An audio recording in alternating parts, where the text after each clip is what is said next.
Bakit ba ayaw ng mga senador na baguhin ang saligang batas? Alam mo ba kung bakit? Ito ay dahil sa lahat ng mga elective officials, sila lang ang may 12 taon na termino. O, sila lang.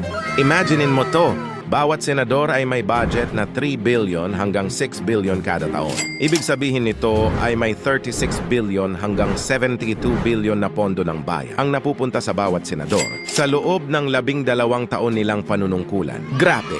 Grabe! Di ba? Sa loob ng 12 taon, umaabot sa 178 trillion. Saan napupunta ang kanilang mga pondo? Saan? Saan? Pero hindi lang yan. May milyon-milyong dagdag na pondo pa para sa budget ng kanilang mga komite. Astig!